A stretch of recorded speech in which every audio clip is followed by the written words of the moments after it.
Manfaatnya sebagai perempuan yang punya usaha itu bisa mendapatkan penghasilan sendiri. Setelah punya usaha di rumah, di toko sendiri, alhamdulillah ekonomi keluarga sudah meningkat dan bisa membantu ekonomi suami dan juga bisa memotivasi bagi ibu-ibu yang lain. Nama saya Baik Diana, dusun saya Dusun Gontoran, Kecamatan Narmada, Kabupatennya Lombok Barat.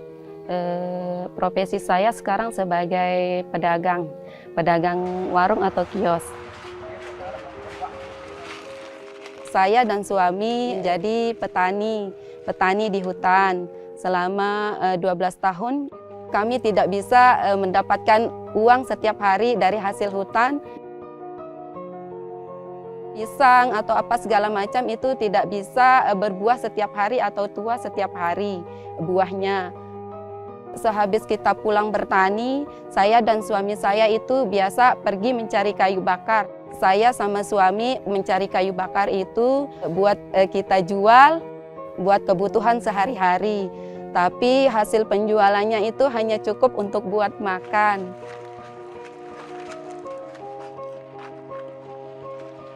Setelah anak saya yang kedua itu lahir, saya itu pengen buka usaha. Motivasi saya jadi pengusaha itu kan, saya berpikir saya punya 2 anak nih, besok saya pengen menyekolahkan anak saya ke sekolah yang lebih tinggi, biar dia bisa pinter untuk belajar, pokoknya dia bisa lebih tinggi dari saya sekolahnya. Waktu saya buka usaha, tantangan untuk mengurus anak, alhamdulillah suami itu sangat mendukung. Kita itu saling berbagi peran. Pembagian tugas sama istri, kalau istri kerja di dapur, saya di toko, buka toko. Kalau istri di warung, saya yang nyuci. Kalau anak mau jalan sekolah, saya antar pagi, suapin. Kalau pulang saya jemput, ya. Tidak malu-malu lah.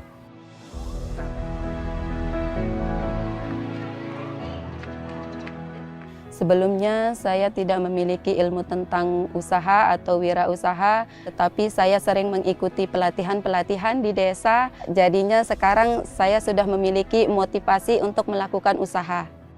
Pelatihan yang saya ikuti seperti pembukuan, pemasaran, terus berdagang secara online, kemudian cara membuat logo, membuat katalog.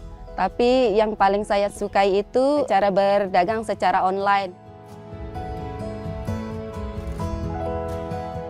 Dulu sebelum saya mendapatkan pelatihan, saya nggak kepikiran kalau saya akan bisa memasarkan secara online lewat Facebook, lewat WA. Tapi setelah mendapatkan pelatihan, saya bisa memiliki ilmu untuk melakukan penjualan secara online. Dan itu sangat bermanfaat sekali bagi saya karena banyak sekali perubahan. Dulu kalau berjual secara sebelum online itu hanya melalui mulut ke mulut. Tapi sekarang setelah melakukan usaha secara online, alhamdulillah jadi lebih mudah, usaha saya jadi lebih maju. Dulu di sekitar rumah saya ini hanya saya yang jualan, tetapi sekarang saya sudah bisa memotivasi tetangga-tetangga saya, banyak juga yang ikut jualan. Saya juga malah ikut senang karena itu bisa menjadi motivasi bagi tetangga saya. Setelah melihat saya jualan, saya pun ikut merasa bahagia karena saya juga pernah mengalami namanya yang masa-masa sulit. Harapan saya ke depan, saya pengen mengembangkan usaha saya lagi untuk lebih meningkatkan ekonomi saya lagi, untuk bisa mencapai cita-cita dan harapan saya dan suami saya.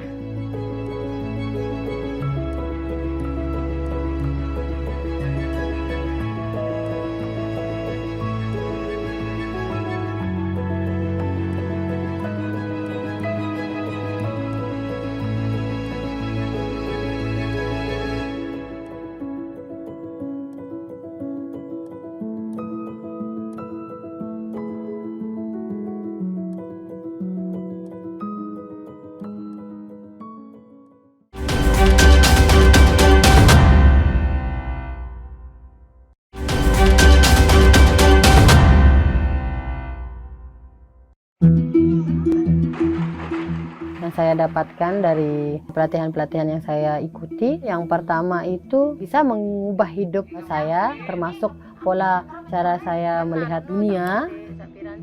Saya sebagai perempuan nggak harus selalu menjadi ibu rumah tangga. Saya juga bisa menjadi wirausaha.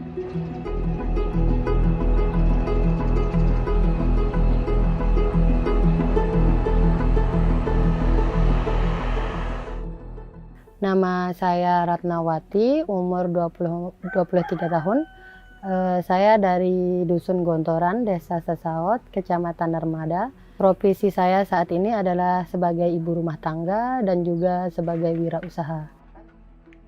Perjalanan usaha saya dimulai dari 6 bulan yang lalu. Saya membuka toko baju, tapi karena toko baju bersifat musiman, jadinya saya beralih menjual SS dan saya juga aktif sebagai reseller.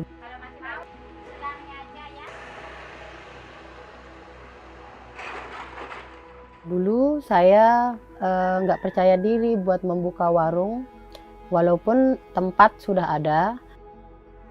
Terus banyak dari mulai tetangga sama bibi Diana yang memotivasi saya, terus mertua, ipar juga menyuruh saya untuk membuka warung. Dari saya mendapat pelatihan, saya semakin pede, semakin berani untuk membuka warung dan menawar-nawarkan barang-barang yang paling berkesan di kehidupan saya dari pelatihan-pelatihan yang pernah saya lalui, ikuti. Saya suka pelatihan dari UN Women karena UN Women juga mengundang suami-suami dari pelaku usaha wirausahawan perempuan yang mengakibatkan suami saya berubah dari hal-hal yang tidak pernah dia lakukan menjadi dia lakukan. Seperti cebokin anak, dia tidak pernah mau sama sekali, tapi karena saya berwirausaha dan juga dia sekarang udah dapat pelatihan, dia mengerti. Ternyata bisa kok, nggak apa-apa. Saya sebagai suami itu cebokin anak, bantu-bantu istri walaupun menyapu, membuka kios, membuka dagangan, menunggu dagangan yang sedang saya kerjakan saat ini sebagai wirausaha, itu nggak apa-apa. Ilmu baru yang saya dapatkan dari pelatihan kewirausahaan, apalagi di digital, saya dari dulu memang saya suka mengedit, tapi tidak pernah mengedit tentang logo dan juga merek-merek seperti usaha-usaha yang saya sekarang sedang kerjakan. Ternyata itu adalah hal-hal yang penting dan hal-hal yang baru yang saya dapatkan. Sekarang saya bisa membuat logo, bisa membuat merek toko saya sendiri, terus sekarang udah bisa menarik pelanggan dari caption-caption yang saya tulis. Teman-teman juga tertarik buat belajar gimana sih caranya narik pelanggan itu biar nanya-nanya, biar mau sama dagangan kita, mau sama jualan yang kita jual gitu. Alhamdulillah jadinya pelatihan-pelatihan yang saya dapatkan itu bermanfaat buat saya dan juga bermanfaat untuk teman-teman dan tetangga-tetangga saya. Jadinya saya simpan ilmu saya sendiri gitu. Seberapa penting kemampuan digital yang saya dapatkan dari pelatihan-pelatihan kemarin itu sangat penting. Orang-orang tidak pernah jauh dari gadget, apalagi sekarang orang-orang itu malas untuk membeli barang-barang dari toko langsung atau langsung pergi ke pasar. Jadinya saya juga memaksimalkan mungkin untuk mengikuti zaman karena punya gadget juga, punya motor, punya wifi, jadinya ikut terbawa arus digital. Manfaat yang saya dapatkan sebagai wanita wirausaha itu, yang pertama pengalaman saya dapat banyak. Yang kedua, saya lebih percaya diri dari nggak pernah posting-posting barang karena nggak pede setelah menikah harus jualan, tapi sekarang pede. Terus yang ketiga itu percaya diri untuk menegosiasi masalah uang, masalah hak-hak yang saya punya sebagai istri. Jadinya untuk teman-teman perempuan yang ingin memulai usaha maupun yang sudah memulai usaha, mari kita menyemangati diri kita sendiri untuk kita memulai berusaha dan berwirausaha agar keinginan dan harapan kita bisa tercapai.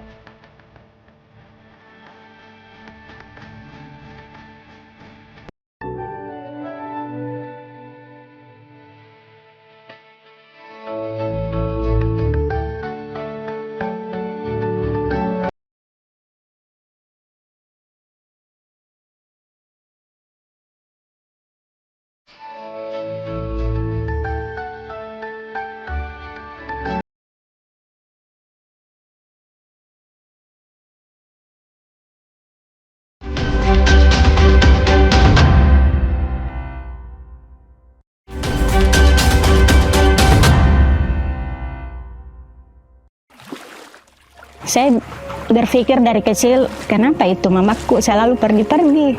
Ternyata itu saya rasakan sekarang. Beliau berjuang untuk kami anak-anaknya. Terus beliau juga bisa bermanfaat untuk orang banyak, masyarakat kepulauan yang dimana kita dibutuhkan sekali tenaganya. Jadi saya juga merasa ingin seperti beliau berdedikasi untuk masyarakat daerah kepulauan.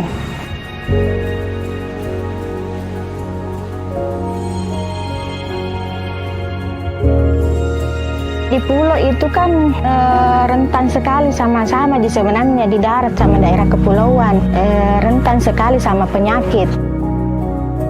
Mesti ada kekebalan dari kecil dikasih supaya bisa tidak rentan penyakit lah. Peran kami sebenarnya sebagai kesehatan itu sangat penting untuk daerah kepulauan. Kita yang membawa imunisasi di daerah kepulauan. Untuk melakukan imunisasi itu perjalanan paling jauh itu kurang lebih 16 jam. Kalau ada hambatan ya lebih lagi. Kita bawa itu imunisasi, kita ambil di dinas kesehatan, kita bawa di daerah kepulauan itu kita kasih masuk peti esnya di orang. Dikasih masuk di situ, dari kapal kita cari lagi es di mana-mana yang ada esnya itu disimpan itu imunisasi supaya tetap bagus suhunya, bisa dipakai. Harus dikasih kepercayaan orang bahwa ini imunisasi bagus untuk kesehatan anak tak, untuk mencegah penyakit yang biasa yang dialami anak-anak yang tidak diimunisasi itu tidak dialami sama anak-anak yang diimunisasi. Jadi saya terus lanjutkan ini imunisasi.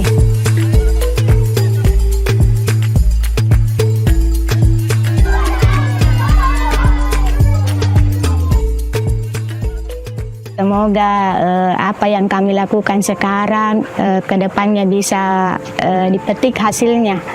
Tapi untuk saat ini saya berusaha melakukan yang terbaik saja yang bisa saya lakukan untuk masyarakat daerah kepulauan.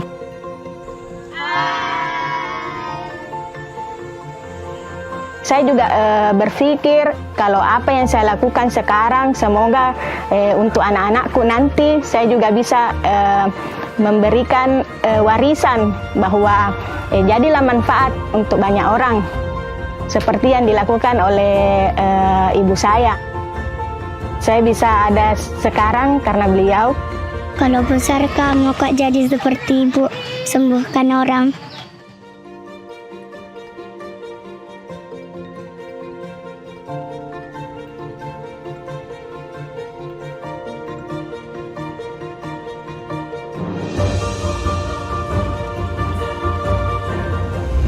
Mendobrak tabu di masyarakat terkait dengan isu ini itu jadi tantangan yang cukup besar untuk jangkauan anak-anak remaja. Itu sudah sampai kurang lebih 4.000-an anak dan remaja. Harapannya adalah sebagai seorang perempuan mereka kenal dengan baik tubuh mereka.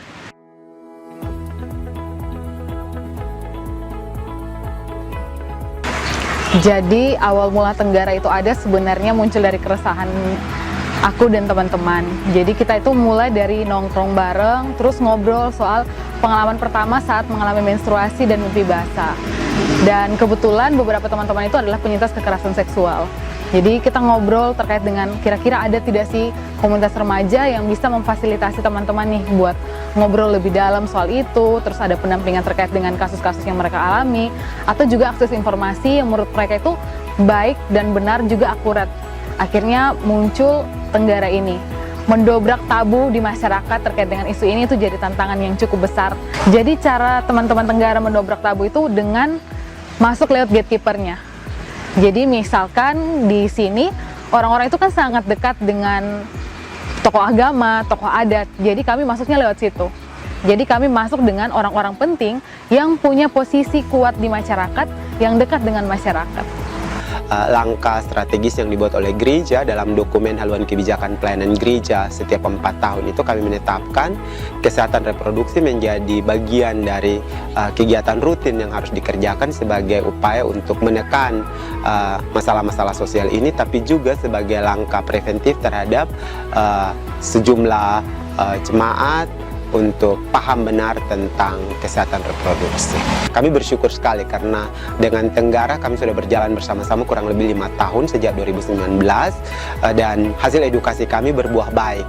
Anak-anak kami bisa paham tentang siapa diri mereka, anak-anak kami juga paham apa yang harus mereka lakukan pada saat mereka dipaksa untuk menikah misalnya, dipaksa untuk berhubungan seks misalnya. Anak-anak kami paham, artinya bahwa mereka bisa menjaga diri mereka.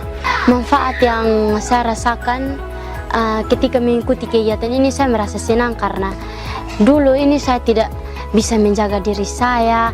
Terus yang saya pelajari adalah organ-organ mana saja atau alat-alat mana saja yang boleh disentuh dan tidak boleh disentuh. Dan saya belajar tentang kekerasan seksual, di mana orang-orang dewasa memaksa kita agar melakukan hubungan yang mungkin kita tidak inginkan. Kita sebagai anak remaja yang belajar hari ini, kita harus berani melapor. Hal yang paling saya banggakan adalah karena teman-teman Tenggara ini punya niat, punya tekad, punya komitmen untuk bagi sharing pengetahuan ini ke anak-anak dan remaja gitu. Karena kita berangkat dari keresahan yang sama. Oh, dulu di zaman kita nggak ada sih, informasi ini sangat terbatas. Komunitas-komunitas yang mau bergerak di isu ini tuh sangat susah, tidak terlihat begitu pergerakannya gitu. Orang-orang yang mau gabung di sini, saya sangat mengapresiasi bahwa mereka mau berbagi pengalaman, pengetahuan mereka ke anak-anak dan remaja gitu. Mereka berkomitmen untuk menjaga supaya generasi ini punya pengetahuan yang baik dan bisa menentukan masa depan mereka. Untuk jangkauan anak-anak remaja itu sudah sampai kurang lebih 4 ribuan anak dan remaja dijangkau oleh teman-teman Tenggara di lebih dari 30 komunitas. Tapi kami melihat impact yang sangat besar itu adalah ketika permintaan untuk ngobrol terkait dengan kesehatan reproduksi itu tidak datang dari teman-teman Tenggara, tapi itu datang dari teman-teman yang ada di masyarakat misalnya, atau di komunitas, di sekolah, atau di gereja. Impact lain yang menurut saya sangat berhasil itu adalah ketika teman-teman itu belajar soal kesehatan reproduksi, kemudian setelah kami balik dari sana, mereka itu menginisiasi suatu kegiatan atau aktivitas yang menurut mereka itu sangat penting untuk melawan hal-hal yang selama ini jadi keresahan di lingkungan sosial mereka. Kalau harapan untuk teman-teman perempuan sebenarnya berefleksi dari pengalamanku sebagai seorang perempuan. Harapannya adalah sebagai seorang perempuan mereka kenal dengan baik tubuh mereka. Jadi tubuh itu tidak hanya dari luar tapi sampai ke dalam, termasuk organ reproduksi mereka. Bentuknya seperti apa, warnanya seperti apa. Dan sebenarnya dari kita tahu dan paham juga cinta diri kita, menurutku kita kemudian jadi lebih bijak ketika kita sebagai seorang perempuan misalnya mengalami kasus kekerasan. Karena biasanya teman-teman itu banyak yang kemudian merasa tidak ada nilainya lagi, tidak ada harga dirinya lagi. Tapi menurutku sebenarnya label-label itu tidak kita perlukan dari luar. Kita sendiri yang tahu sebetapa berharganya diri kita, dan harusnya kita sendiri yang menaruh label untuk diri kita bahwa kita itu berharga.